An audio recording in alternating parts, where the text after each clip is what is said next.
Right, YouTube, it's Shadow King Nasri, and I'm here to review the first episode of Dragon Ball Daima.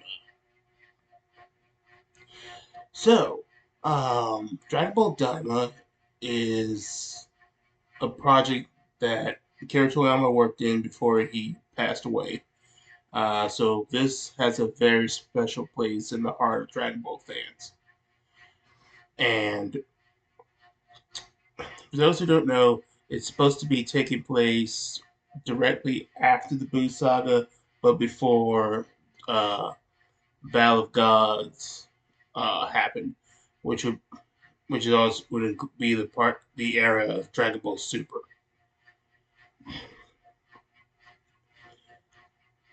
and it takes place directly a year after the Buu saga. Um, so the episode starts off with in the demon realm where this demon named Goma and what I assume to be a Makaioshin named Nigarisu or Sigarisu. I'm sorry, it's gonna. We had a whole bunch of new characters introduced, and you guys know if you've been here for me a long time, it takes me a while to remember new characters' names. Or and if I do instantly remember their names, they have to be like really interesting. And they're basically uh, overseeing the events of Boo Saga. They're cursing Bobbity because he managed to mind control Deborah, who was the king of the demon realm, and that put their political situation in a very compromising situation. So they have bad blood with Bobbity, but they slowly learn that Deborah is dead, uh, Bobbity's dead, and the Kid Buu version of Majin Buu is dead. They'll probably learn in like episode 2 or so on and so forth that that the good Majin Buu survived. But with those three people gone, they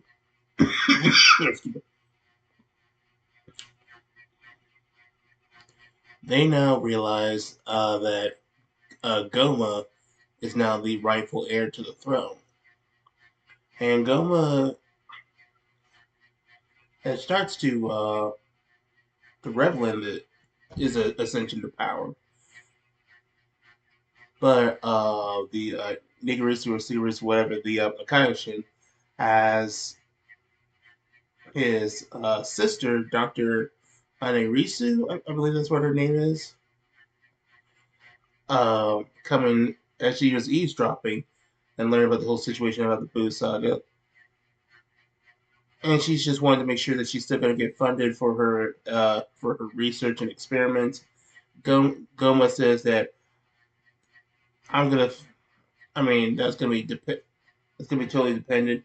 I'm not gonna be like Deborah who just lets you do whatever.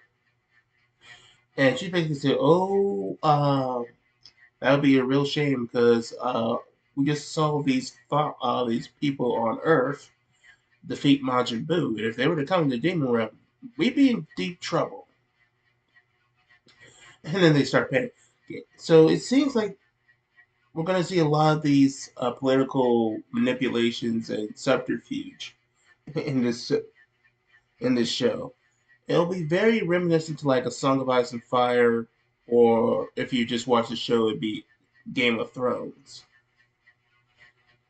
So there's going to be a lot of backstabbing, a lot of conspiracy, and I want to see how Toriyama and Toei handled that.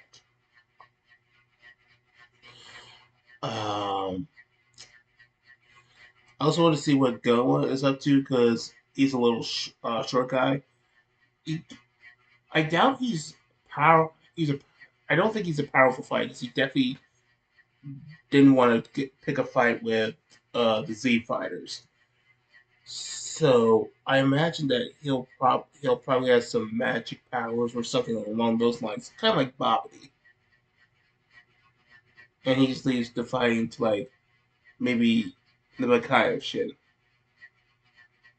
because it did seem like Makayo Shin was the Supreme Kai.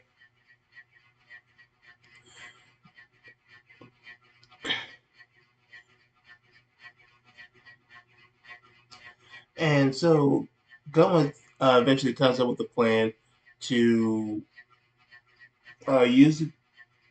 He realized that Earth has Dragon Balls, so he's going to head to Earth to get their Dragon Balls and wish that the Earthlings that defeated Majin Buu would be turned to children. And yes, there is some similarity to Dragon Ball GT. We've already noticed that. I don't think there's gonna be a beat for beat like remake of GT ET. I do feel like there's gonna be some similarities, but it's almost ultimately gonna be a better story because the original author was involved, and thus there'll be more consistency and a better writing than there was in GT, which was, let's be real, GT did not have good writing. Oh, secrets. Oh yeah, we also got a little bit of interesting lore. Was that the Mechians uh, are actually from the demon realm? They migrated to the mortal realm and settled on Namek and the new Namek. So this is a good way of Toriyama reconciling the retcon of, you know, when we first thought that the Mechians were demons, because King Piccolo referred to himself as Demon King Piccolo, but then they retcon it to like being some like alien race. But no, they actually are from the demon. They are demons, but they just migrated to the mortal realm. So that's a nice bit of writing from Toriyama. Um, uh, and it turns out that the demon realm does have its own Dragon Balls, but they're heavily guarded by these powerful warriors, so it's not really worth the effort of getting them. And but they do, what they do is get this really old Namekian to help them collect the Earth Dragon Balls, and in exchange, they'll add 1,000 years to its lifespan. Uh, yeah, he's very old. I would say he's bordering on being senile, but he does have some powerful magic, and he's because he created the Guardians of the Dragon Balls, and he definitely seems very interested in finding other Namekians because he wasn't sure there was any more around.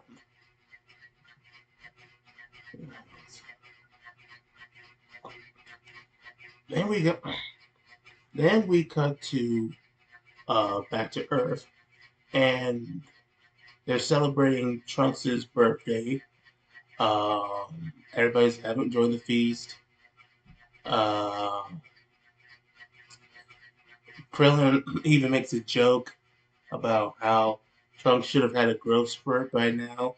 I guess that's kind of an in joke from Toei and Toriyama about how the fans were getting impatient about uh, Goten and Trunks not having a growth spurt during Super until like Superhero. And then Goku pretty much explains that Saiyans don't get a growth spurt until they're 15 years of age.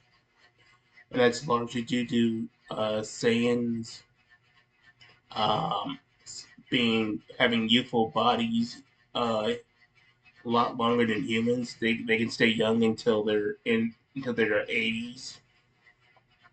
So I did appreciate that, and I feel like that's, as long as they can remain consistent to that, um, the fans will be happy because they got some confirmation about what how this works. And after Goku finishes eating, he challenges Vegeta to a sparring match, and naturally Vegeta agrees because, well, he's the rival. and we have a sparring match, which ends in Goku's victory. So now nobody can say that Goku's never defeated Vegeta. Then again, I think Goku also won the sparring match against Vegeta in Dragon Ball Super Broly, which means that would be another case where Goku won. Huh. Well, anyway, while that's happening, uh, Goma and Nigirisu, or whatever his name is, heads to uh, Dende's lookout, uh, and they meet Dende and Popo, and they basically tell them what they're here to do, why they're here. They're one to gather the Dragon Balls, and Dende is trying to stop them, but the Makaioshin Nigirisu, or whatever his name is, karate chops him and has him easily subdued. You see, Dende, this is why we don't have you fight. Know your place. Know your place. Um, yeah. Neva is also sees Dende, and he's also very surprised that there's another Meki, and it's good to see it.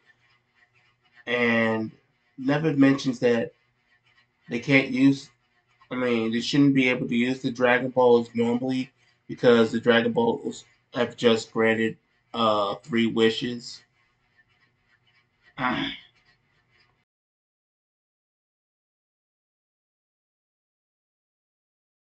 Stone, and they'll have to wait like an entire year before they could be used again.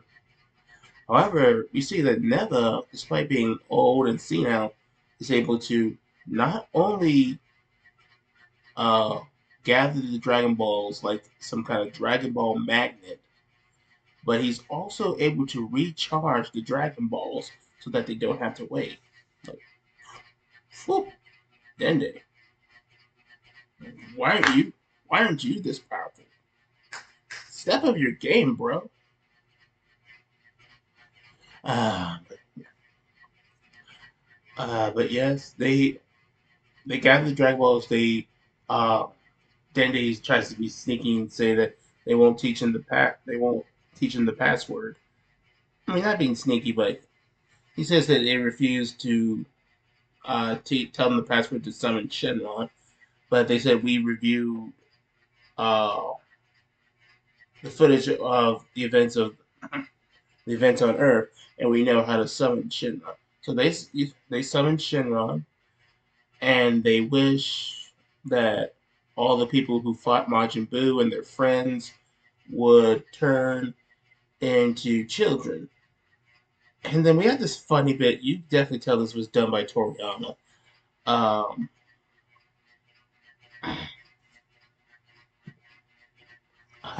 because Sharon starts to go into all bits of technicalities. Like saying, oh, when you say turn them into children, like, how young do you want them to be? And Goma gets mildly frustrated and say, just make them like they were first graders. And then he says, okay, but what about the ones that are actually still children, naturally? And he said, "Oh, jeez, you're so picky. Just turn them into babies or whatever."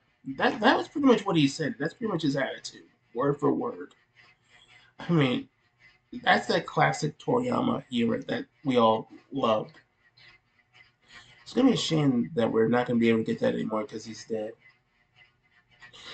So it's best that we enjoy this as much as we can. And then it cuts to the credits where um, Goku and everyone are being turned to children, and that's going to lead into episode 2, which should likely be in next week. Which I think, which around that time you'll be able to watch Dragon Ball Daima on Netflix, and the English dub I believe comes in on, I think they said November, so we won't have to wait too long for that. All in all, I did like this episode. There was a lot of lore that was being added, glad to see we're exploring the demon realm, which for a lot of you people who don't know Dragon Ball, the demon realm is not hell. It's a completely separate plane of existence. So you're not gonna be seeing Frieza in the cocoon being tortured by fairies, what have you. These are two different planes of existence. But it's glad we've had mentions of the demon realm ever since Dragon Ball's original manga, and we're glad to see that Toriyama delivered and exploring this. It's nice to see some of these interesting characters, interesting plot points. I was glad to see things being reconciled in terms of lore. The animation is fantastic and looks like be on par with Dragon Ball Super Broly. So if you like that, it's nice. They brought all the top people for this anime. Recommend it. I'm gonna be reviewing the whole series. You guys tell me in the comment section down below. I'll catch you more later.